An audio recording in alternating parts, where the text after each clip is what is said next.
గత సంవత్సరం ఏప్రిల్ నెలలో రామనవమి సందర్భంగా ఆగ్రాలో కొంతమంది గోవును వధిస్తున్నప్పుడు పట్టుబడ్డారు. దీనితో ఆగ్రాలో సామాజిక ఉద్రిక్తతలు కలిగాయి. ఇది ఒకే ఒక్క ఘటన కాదు. 2022వ సంవత్సరం ఆగస్టులో కూడా ఇలాంటి సంఘటన జరిగింది. ఉత్తరప్రదేశ్లోని కన్నౌజ్ జిల్లా శివాలయం ముందుగా ఎవరో మాంసాన్ని విసరడంతో సామాజిక ఘర్షణలు చెలరేగాయి. 2020వ సంవత్సరం మే నెలలో కూడా ఇలాంటి సంఘటన జరిగింది. కోయంబత్తూరు ఆలయం ముందు ఎవరో మాంసం విసిరారు. 2024వ సంవత్సరం ఫిబ్రవరిలో ఉత్తరప్రదేశ్లోని మోరాదాబాద్లో కొంతమంది గోవును వధిస్తున్నప్పుడు పట్టుబడ్డారు. ఈ ఘటనలు గురించి వినినప్పుడు మీకు ఎలా అనిపించవచ్చు? వీరు హిందూ భావనలను దెబ్బతీయడానికి, హిందువులను రెచ్చగొట్టడానికి ప్రయత్నిస్తున్నవారు వారు ఎవరయ్యుండాలి? మీరు అనుకుంటున్న సమాధానం కంటే వేరే సమాధానం ఉండవచ్చు. మొదటి ఘటనపై వార్తా నివేదికను పరిశీలించండి. ఉత్తరప్రదేశ్ పోలీసుల ప్రకారం గోవధకు నిజమైన నిందితులు హిందూ మహాసభలోని కొంతమంది కార్మికులు. వారు హింసను ప్రేరేపించడానికి ప్రయత్నించారు. రెండవ ఘటనలో చంచల్ త్రిపాఠి అనే వ్యక్తి శివాలయం ముందుగా మాంసం విసిరించేందుకు ఒక ముస్లిం బుచ్చర్కు 10,000 రూపాయలు ఇచ్చాడు. అతను శ్రీహరి శ్యామ్ సింగ్ మీద ప్రతీకారం తీర్చుకోవాలని అనుకున్నాడు. మూడవ సంఘటనలో కోయంబత్తూరు ఆలయాల ముందు హరి రాంప్రకాశ్ అనే వ్యక్తే మాంసం విసిరాడు. అతను నిరుద్యోగ సివిల్ ఇంజనీరింగ్ పట్టభద్రుడు. పోలీసుల ప్రకారం అతను మానసికంగా అనారోగ్యంతో ఉన్నాడు. నాల్గవ ఘటనలో మోరాదాబాద్లో గోవును వధించిన కేసులో ఉత్తరప్రదేశ్ పోలీసులు 4 వ్యక్తులను అరెస్టు చేశారు. వీరిలో ఒకరు బజరంగ్ దళం నాయకుడు. వారు ఒక ముస్లిం వ్యక్తిని తప్పుడు కేసులో ఇరికించడానికి ప్రయత్నించారు. అందుకే వారు స్వయంగా గోవును వధించడానికి నిర్ణయించుకున్నారు. ఆశ్చర్యకరంగా ఇది చేయడానికి అతను మరో ముస్లిం వ్యక్తి సహాయం తీసుకున్నాడు. మీరు ఈ సంఘటనల వెనుక నిజం చూసి షాక్ అవుతున్నట్లయితే ఇప్పుడు కొంచెం తేలికగా కూర్చొని నేను వచ్చే అరగంటలో చెప్పబోయే విషయాలను వినండి. దాన్ని జాగ్రత్తగా గమనించండి. మన దేశంలో వాట్సాప్ మరియు ప్రచార మీడియా ద్వారా నడుస్తున్న భయంకరమైన మాఫియా ఉంది. దీని ఒకే లక్ష్యం అందరూ హిందువులను మానసికంగా మలచి దొంగల చేతిలో బొమ్మలుగా మార్చడం. స్నేహితులారా, గత వీడియోలో నేను చెప్పినట్టు ఒక నియంత ఏ మూలం నుంచి ఉన్నా సరే అతను ఎప్పుడూ దేశంలోని పెద్ద సమాజాన్ని లక్ష్యంగా చేసుకుంటాడు. భారత్లో పెద్ద సమాజం అంటే మనం హిందువులం. మనలను మానసికంగా ప్రభావితం చేయడానికి వాట్సాప్లోని మాఫియా 4 శాఖలు కలిగి ఉంది. మొదటి శాఖ మీలో గర్వం, అహంకారం నింపుతుంది. మీరు హిందువు కనుక మీరు గొప్పవారు అని చెబుతుంది. ముఖ్యంగా స్వయంగా అందరూ శ్రేష్ఠ కులాల హిందువులను గర్వపడమని చెబుతారు. हिंदू धर्म में जिस व्यक्ति का जन्म होता है वो व्यक्ति बहुत ही भाग्यशाली होता है. మీ వ్యక్తిగత జీవితంలో మీరు ఏదైనా సాధించారా లేదా అనేది ముఖ్యం కాదు. మీకు ఒక నిర్దిష్ట కులం, మతంలో పుట్టినందున మీరు గొప్పవారు అని చెబుతారు. హిందూ మతంలో పుట్టిన ఏ వ్యక్తి అయినా చాలా అదృష్టవంతుడు. రెండవ శాఖ మిమ్ములను నిద్రలేపి మీరు శతాబ్దాలుగా బాధించబడ్డారని చూపుతుంది. మీరు బాధితులని చూపిస్తారు మరియు మిమ్ములను నమ్మయిస్తారు. మూడవ శాఖ మిమ్ములను బాగా ప్రభావితం చేసి మీరు ప్రమాదంలో ఉన్నారని చెబుతుంది. ఎవరు మిమ్మల్ని ముప్పుగా భావిస్తున్నారు అనేది చూపిస్తుంది. వారు ఎప్పుడు దాడి చేయగలరు అనే విషయంను మీకు చెప్పుతుంది. నాల్గవ శాఖ నరేంద్ర మోదీని హిందువులకు ఒక రక్షకుడిగా మారుస్తుంది. మీకు ఎవరు రక్షణగా ఉంటే వారే మీకు మెస్సియగా ఉన్నారని, అది నరేంద్ర మోదీనే అని చెబుతారు. सबसे बेस्ट प्राइम मिनिस्टर है. बाप जो पैदा किया उससे बड़ा मोदी है. उतना वो भगवान है. भगवान भारत भी भगवान का वरदान बनके आए हैं. అందువల్ల మీరు అతనికే ఓటు వేయాలని చెబుతారు. ఆయన ప్రపంచంలోనే అత్యుత్తమ ప్రధాని. ఆయన గొప్ప, ఆయన దేవుడు. భారతదేశానికి ఆయన దేవుని దీవెన. ఈ వీడియోలో మనం 3వ, 4వ శాఖలను సవివరంగా అర్థం చేసుకుందాం. ప్రజలను ఎలా మానసికంగా ప్రభావితం చేస్తారో తెలుసుకోవడం కోసం.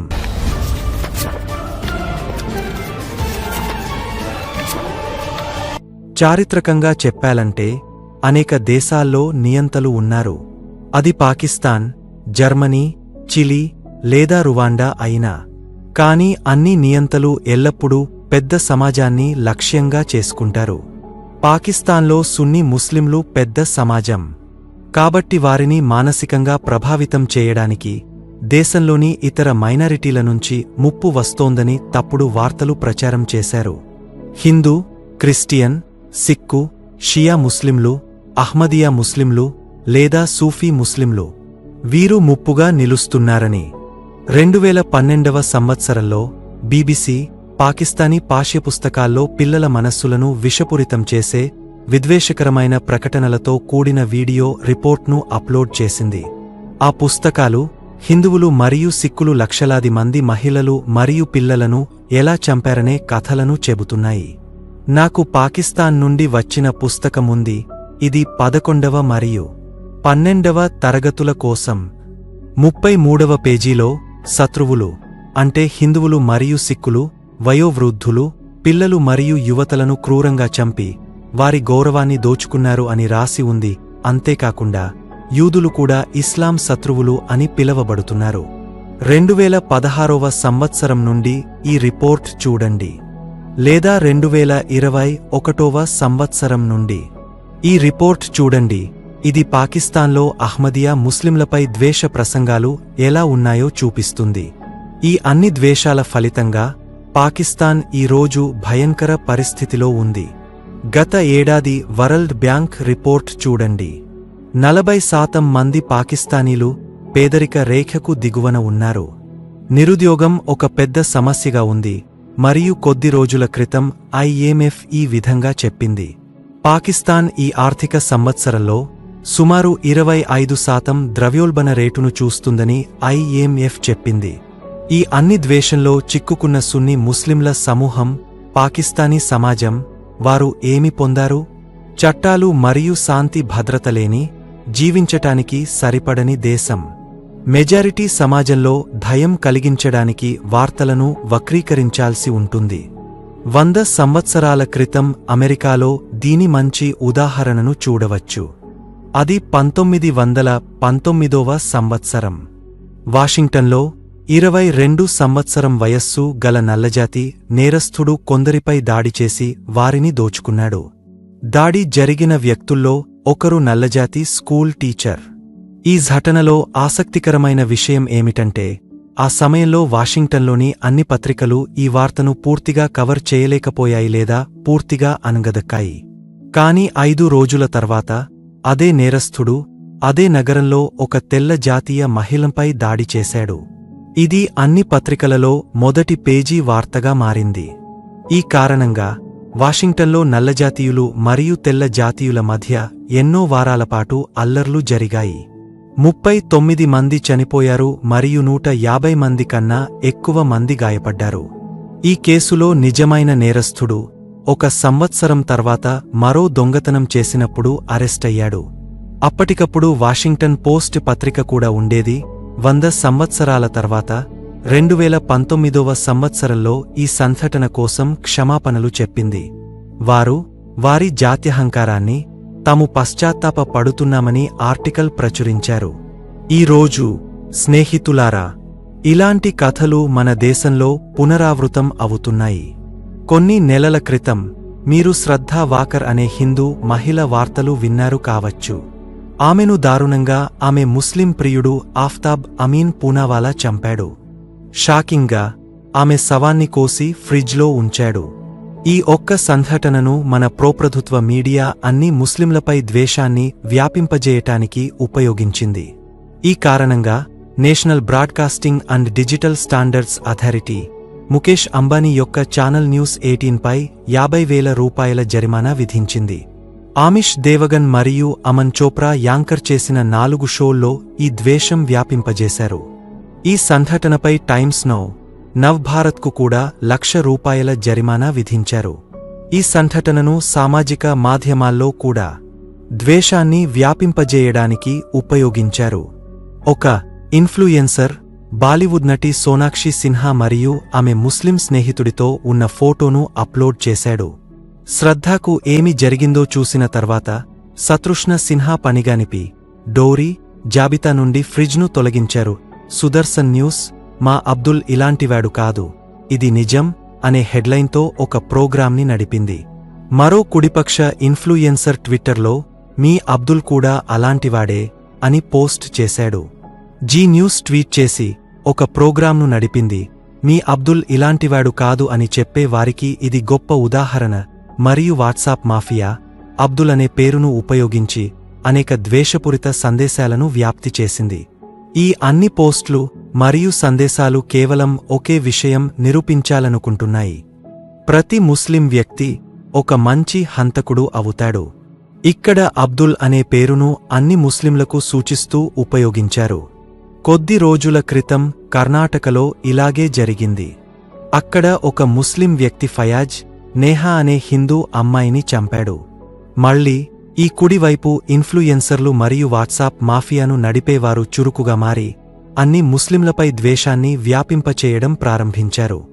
వీరి ఒకే ఉద్దేశ్యం హిందువులను మానసికంగా ప్రభావితం చేసి భయాందోళన కలిగించడం. వారు ప్రమాదంలో ఉన్నారని, వారి మనసుల్లో ఇలాంటి భావాలు నాటాలని ప్రయత్నిస్తున్నారు. మరియు మనం ఈ ప్రమాదం నుండి బయటపడాలంటే మోదీకి ఓటు వేయాలనేది వారి లక్ష్యం. ఇప్పటికే భ్రమితులైన వారు దీనిలో తప్పేమీ చూడరు. వారికి ఇది సమస్యగా అనిపించదు. హత్య జరిగింది మరియు హంతకుడు ముస్లిం. అందుకే వారు అనుకుంటారు అన్ని ముస్లింలు అలాంటివారే. మీరు వారితో మాట్లాడి ఇవి కొన్ని వేర్వేరు సంఘటనలే అని చెప్పినప్పుడు వారు మీకు ఇలాంటి 10 సంఘటనలను చూపిస్తారు. శ్రద్ధాఫ్తాబ్, నేహా ఫయాజ్, సాక్షి సహిల్ ఖాన్, నికిత తౌసీఫ్, అర్షద్ ప్రభా, అంకిత షారుఖ్, రితికా సయీద్, మాన్సీ దీక్షిత్ ముజమ్మిల్. ఈ అన్ని సంఘటనలను చూపించి అన్ని ముస్లింలు ఒకేలా ఉంటారని, అందరూ హంతకులే అని చెబుతారు. దీనిలో నిజం ఏమిటి? ఈ వార్తను చూడండి.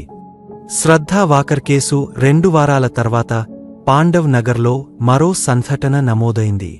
అంజన్ దాస్ అనే వ్యక్తిని అతని భార్య పూనం చంపింది. శ్రద్ధా కేసులాగే అతని శరీరాన్ని కోసి ఫ్రిడ్జ్లో ఉంచారు.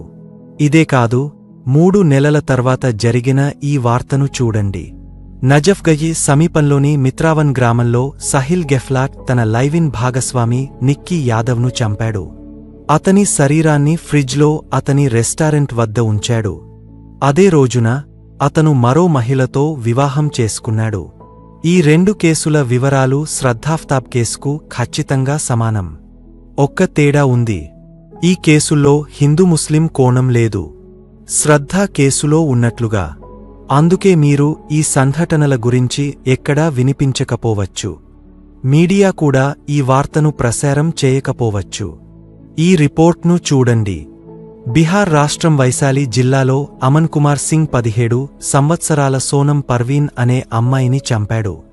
హిందూ బాలుడు, ముస్లిం అమ్మాయి. అందుకే కుడిపక్ష మీడియా దీనిని గురించి మాట్లాడదు. న్యూస్ 18 హిందీ తమ వెబ్సైట్లో ఈ వార్తను ప్రచురించింది, కానీ అబ్బాయి పేరు చెప్పలేదు. ఒక ప్రేమ సంబంధం హత్యకు దారితీసినట్లు వ్రాశారు. యూపీ రాష్ట్రం షామ్లీ జిల్లాలో ఈ వార్తను చూడండి. నైమా అలియాస్ ఈషా ఆమె ఇంటి నుండి పారిపోయి అంశుతో ప్రేమ వివాహం చేసుకుంది.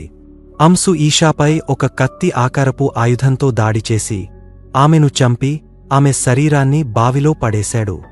స్థానిక ఏఎస్పీ విచారణలో ఆమె భర్త అంశు తన నేరాన్ని ఒప్పుకున్నాడని చెప్పారు. రసూల్పూర్ గ్రామంలో ఈ వార్తను చూడండి. 20 ఏళ్ల గుల్నాజ్ ఖాతున్ను పెళ్లి ప్రతిపాదనను తిరస్కరించినందుకు ఒక వ్యక్తి మరియు అతని స్నేహితులు సజీవంగా కాల్చేశారు. ఇక్కడ నిందితుడు ఎవరు? సతీష్ కుమార్ రాయి. గత సంవత్సరం మీడియా సాక్షి మరియు సాహిల్ ఖాన్ గురించి మాట్లాడుతున్నప్పుడు ఇలాంటి సంఘటన కూడా కొన్ని రోజుల ముందు జరిగింది. బిహార్కు చెందిన కార్మికుడు రామానుజ్ సాహు తన కుటుంబాన్ని కలుసుకోవడానికి సూరత్ వెళ్లాడు. తన భార్య రేఖతో గొడవపడి ఆమెను 10 సార్లు కత్తితో పొడిచాడు.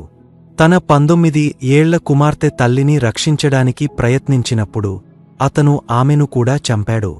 నజఫ్గయ్లోని ఈ వార్తను చూడండి. విపుల్ సింగ్ అనే వ్యక్తి ముస్లిం మహిళలను అవమానించి చంపుతానని బహిరంగంగా బెదిరించాడు. ఢిల్లీ పోలీసులు మరియు ఎన్సీడబ్ల్యూ దీనిపై విచారణ జరిపారు. లేదా కర్ణాటక నుండి 5 నెలల క్రితం జరిగిన ఈ వార్తను చూడండి. 39 ఏళ్ల ప్రవీణ్ అరుణ్ తన 21 ఏళ్ల ఎయిర్ హోస్టెస్ సహచరురాలు అయిన ఐనాజ్తో స్నేహం చేశాడు.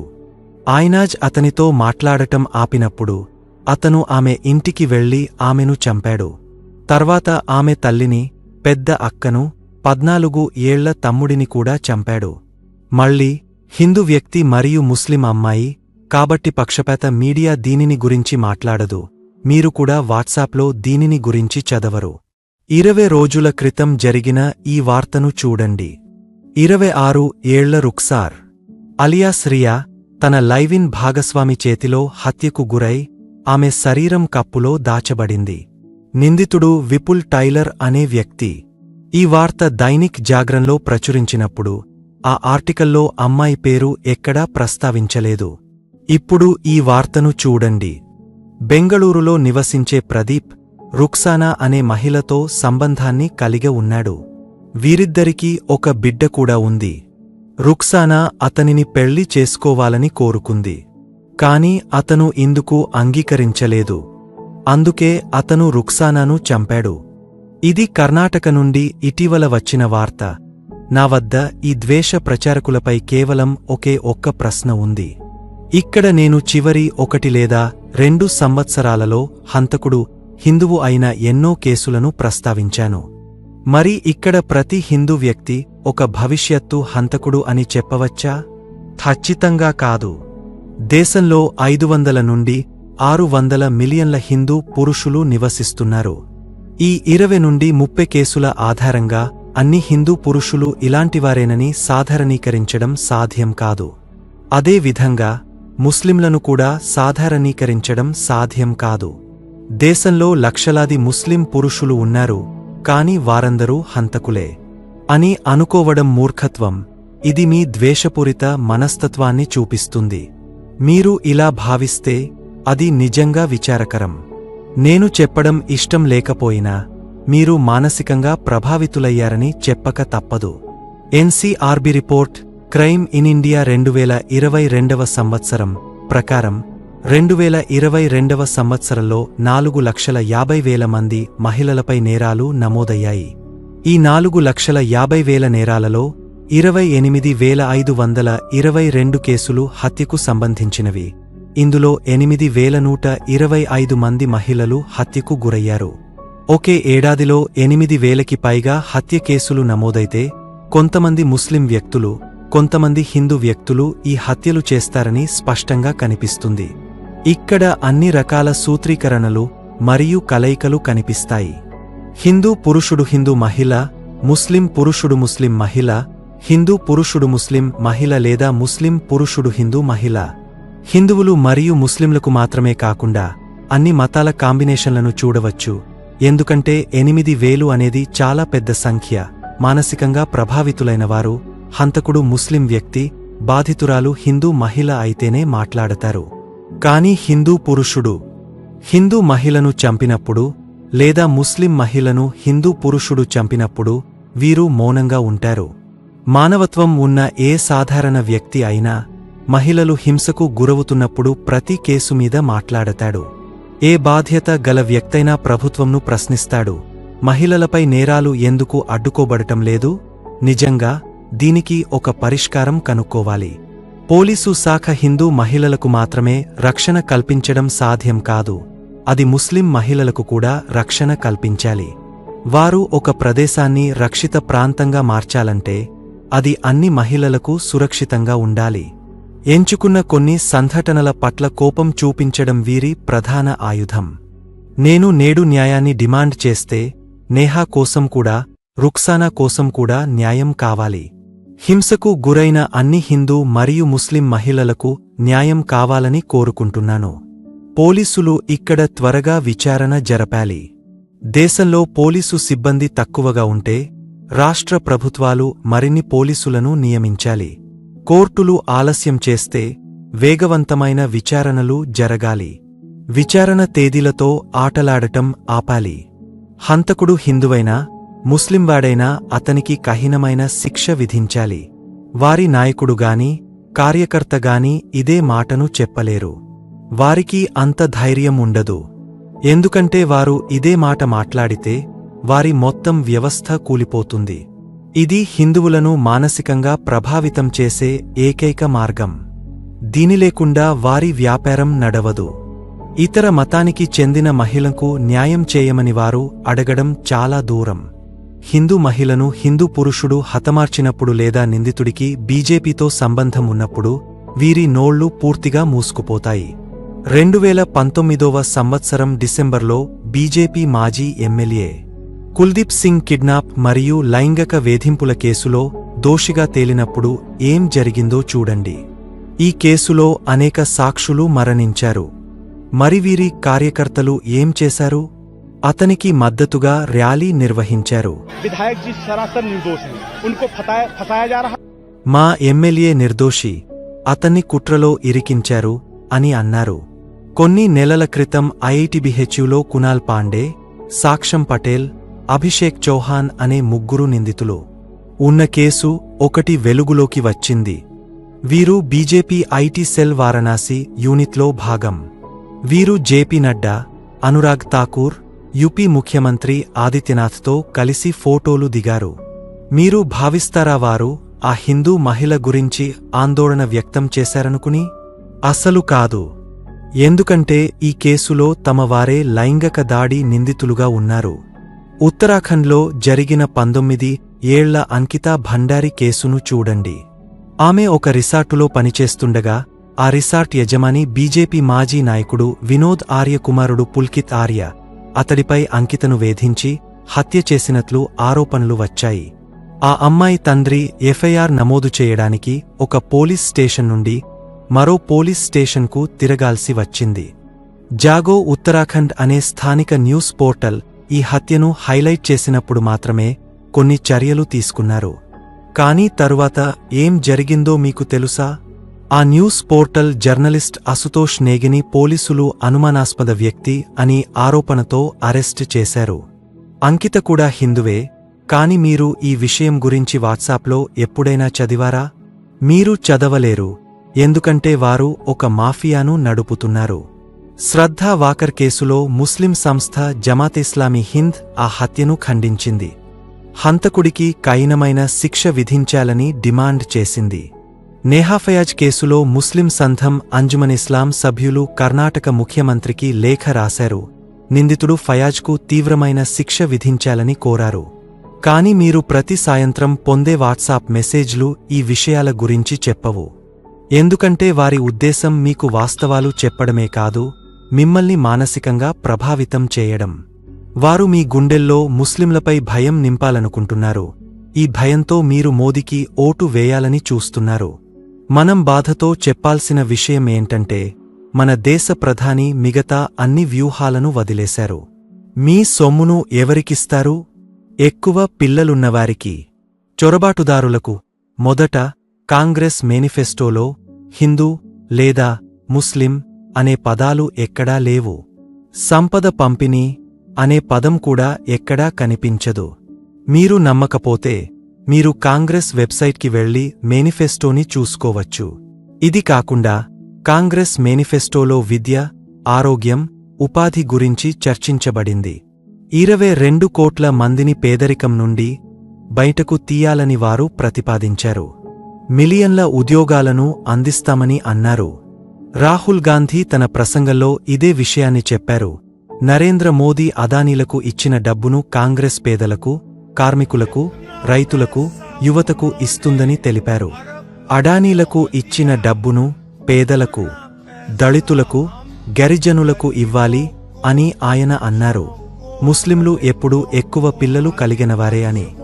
ఉత్తరప్రదేశ్ ముఖ్యమంత్రి ఆదిత్యనాథ్ని చూడండి. ఆయనకు 3 సోదరులు, 3 సోదరీమణులు ఉన్నారు. ముస్లింలకు ఎక్కువ పిల్లలు ఉంటారని వారు ఒక అపోహ సృష్టించారు. కాని ఇది పూర్తిగా అబద్ధం. ఎందుకంటే ప్రభుత్వ నివేదికలను చూస్తే ఎక్కువ మంది పిల్లల కలగడం మహిళా విద్యతో సంబంధం ఉన్న విషయం. లక్షద్వీప్లో 96% ప్రజలు ముస్లింలే. కాని అక్కడ మహిళా అక్షరాస్యత ఎక్కువగా ఉంది. అందుకే అక్కడ సంతానోత్పత్తి రేటు తక్కువగా ఉంటుంది. లక్షద్వీప్లో సగటున ఒక మహిళ 1.4 మంది పిల్లలకు మాత్రమే జన్మనిస్తుంది, కాని దేశవ్యాప్తంగా ఈ సగటు 2. ఇప్పుడు బీహార్ లాంటి రాష్ట్రాన్ని చూడండి, అక్కడ మహిళా అక్షరాస్యత అత్యల్ప స్థాయిలో ఉంటుంది. అందుకే జనన రేటు విషయంలో బీహార్ అగ్రస్థానంలో ఉంది. కొంతమంది ముస్లింల సంతానోత్పత్తి రేటు ఇతర మతాల కంటే కొంచెం ఎక్కువగా కనిపించడం ఈ సాంప్రదాయిక అక్షరాస్యత తక్కువ స్థాయిలో ఉండడం వల్లనే. ఎందుకంటే చారిత్రకంగా ముస్లింల అక్షరాస్యత చాలా తక్కువగా ఉండేది. కాని ఇప్పుడు ముస్లింల సంతానోత్పత్తి రేటు తక్కువగా మారుతోంది. శ్రద్ధా వాకర్ కేసులో రషీద్ ఖాన్ అనే వ్యక్తి పేరు బయటకు వచ్చింది. ఒక వార్తా రిపోర్టర్ రషీద్ ఖాన్ అనే వ్యక్తితో మాట్లాడాడు. అతను శ్రద్ధా వాకర్ హత్యను సమర్థించాడు. అతనిపై ఎఫ్ఐఆర్ నమోదైంది మరియు పోలీసులు అతడిని అరెస్టు చేసినప్పుడు మీకు తెలిసినది ఏమిటి? ఆ అబ్బాయి పేరు నిజానికి వికాస్ కుమార్. అతను రషీద్ ఖాన్గా నటించాడు. మరొక రకం కేసు బయటకు వచ్చింది. రజియా బానో అనే యూజర్ నేమ్తో ఫేస్బుక్ పోస్ట్ వైరల్ అయ్యింది. ఆ పోస్ట్లో హిందూ మహిళలపై జరిగిన నేరాలను ప్రతీకార చర్యగా సమర్థించబడింది. కొన్ని హిందూ ఖాతాలు ముస్లింలు మనపై ఇంత ద్వేషం ఎందుకు పెంచుకుంటారు అని ప్రశ్నించాయి. ఆ పోస్టును ఫాక్చెక్ చేసినప్పుడు యూజర్ నేమ్ తప్పుగా ఉన్నట్లు తేలింది. అది రజియా కాదు, రజియా అని. ఆ ప్రొఫైల్ పిక్చర్ రివర్స్ సెర్చ్ చేయగా ఆ యూజర్ నేమ్ వెనుక పవన్ శర్మ అనే వ్యక్తి దాక్కున్నట్లు బయటపడింది. ఆ వ్యక్తి మరొక పోస్ట్లో ఎవరో అతనిని పేరు మార్చడానికి కారణం ఏంటని అడిగారు. అందుకు ఆ వ్యక్తి నవ్వుతున్న ఎమోజీలతో సమాధానం ఇచ్చాడు. ఇంకో వ్యాఖ్యలో పవన్ ముస్లిం అవుతాడా అని అడిగారు. దీనికి పవన్ కొంచెం ఆగ చూడండి అని సమాధానం ఇచ్చాడు. కొంతమంది తమ ద్వేషంలో అంత బ్లైండ్ అయిపోయారు. వారు తమ ద్వేషాన్ని సమర్థించేందుకు తప్పుడు కథనాలను సృష్టిస్తారు. ఆపై ముస్లింలపై ఇలాంటివి జరగలేదని దోషారోపణలు చేస్తారు. ఇస్లాం మరియు ముస్లింల చిత్రాన్ని నాశనం చేయడానికి ఇది చేయబడుతుంది. ఈ వీడియో ప్రారంభంలోనే నేను మీకు కొన్ని కథలను చెప్పాను. బజరంగ్ దళ్ మరియు హిందూ మహాసభకు చెందిన కొంతమంది వెళ్లి గేదెలను చంపారు. తద్వారా హిందువులు పూజించే గేదెలను చంపారని ముస్లింలను దోషులుగా అభియోగించేందుకు ప్రయత్నించారు. ఇది ఒక వ్యూహాత్మక అడుగు. స్నేహితులారా, ఎంత తప్పుడు వార్తలు వ్యాప్తి చెందుతున్నాయో మీరు నమ్మలేరు. అభిషేక్ కుమార్ అనే యూజర్ తాను మోదీ కుటుంబానికి చెందినవాడినని భావించి ఈ వీడియోను షేర్ చేశాడు. ఇక్కడ కొన్ని అమ్మాయిలు ఒక వ్యక్తిని చంపుతూ అతనిని కర్రలతో కొడుతున్నారు. ఈ వీడియో ఎక్కడ చిత్రీకరించబడిందో తనకు తెలియదని, కాని హిందూ అమ్మాయిలు లవ్ జిహాదీలకు పాశం నేర్పించడం ప్రారంభించారని చూసి ఆనందిస్తున్నానని ఆయన రాశాడు. ఈ వీడియో మూలం ఏమిటో మీరు వెతకితే ఈ ఘటన 2018వ సంవత్సరంలో ఉత్తరప్రదేశ్లో చోటు చేసుకుంది. ఆ వ్యక్తి కపిల్ చౌహాన్. ఎందుకంటే అతను అమ్మాయిలను వేధించేవాడు. ముస్లిం యువతులు వేధించే వ్యక్తులు ఉండరని నేను చెప్పడం లేదు. ఉండి హిందూ పేర్ల వెనుక తమ గుర్తింపును దాచి హిందూ అమ్మాయిలను వలలో వేసుకునే ముస్లింలు కూడా ఉంటారు. 2022వ సంవత్సరం జూలైలో ఉత్తరప్రదేశ్లోని ఆజంగఢ్లో జరిగిన ఈ కేసులాగా కొంతమంది ముస్లింలు హిందూ దేవాలయాల ముందు తప్పుచేశారని సాక్ష్యాలు ఉన్నాయి. ఉదాహరణకు పశ్చిమ బెంగాల్లో జరిగిన ఒక సంఘటనలో ఒక ముస్లిం వ్యక్తి దేవాలయం ముందు మూత్రం పోశాడు. కాని నేను చెప్పదలిచింది ఏమిటంటే చట్టం మరియు న్యాయం ఎప్పుడూ పనిచేయాలి. ప్రతి నేరస్థుడిని శిక్షించాలి. కాని మీకు చూపించబడుతున్నది కేవలం ఒక కోణం మాత్రమే.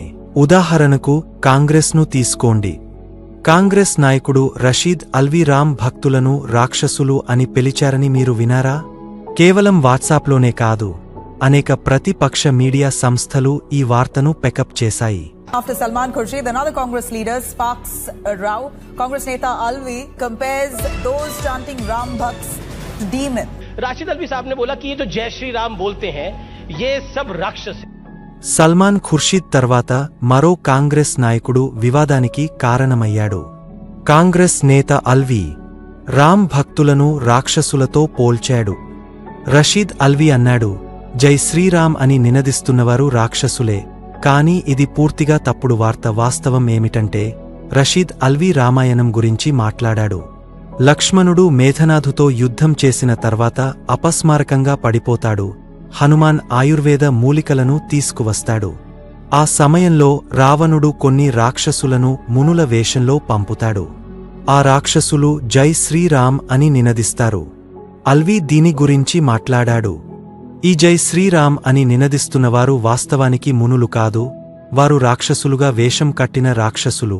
ఆ రాక్షసులు దేవతలుగా మారి హనుమంతునికి చెబుతారు, హనుమాన్, నువ్వు ఎందుకు సమయాన్ని వృధా చేస్తున్నావు? ఆయుర్వేద మూలిక తీసుకువెళ్ళాలి. ఇక్కడ మన ముందున్న వ్యక్తి జై శ్రీరామ్ అని నినదిస్తున్నాడు. కాని అతను ముని కాదు, అతను రాక్షసుడు. నేను వెళ్ళిపోవడానికి ముందు మీకు మరో విషయం చెప్పాలి. ఈరోజు కూడా జై శ్రీరామ్ అని నినదిస్తున్న అనేక మంది ఉన్నారు. వారిలో అందరూ మునులు కాదు, కొందరు రాక్షసులే. కాని కాంగ్రెస్ ముస్లింల పక్షాన నిలబడి హిందువుల విరుద్ధంగా ఉందని చూపించేందుకు ఆయన వాక్యాన్ని కావాలనే కత్తిరించారు. రవీష్ కుమార్ విషయంలో ఇది తరచూ జరుగుతుంది. ఢిల్లీ అల్లర్ల సమయంలో షారుఖ్ అనే వ్యక్తి తుపాకీ కాల్పులు జరిపాడు. షారుఖ్ అనే ఉగ్రవాదిని రక్షించేందుకు రవీష్ అతనిని బ్రాహ్మణ అనురాగ్ మిశ్రాగా చూపించాడని చెబుతూ ఒక క్లిప్ను కత్తిరించి వాట్సాప్లో షేర్ చేశారు.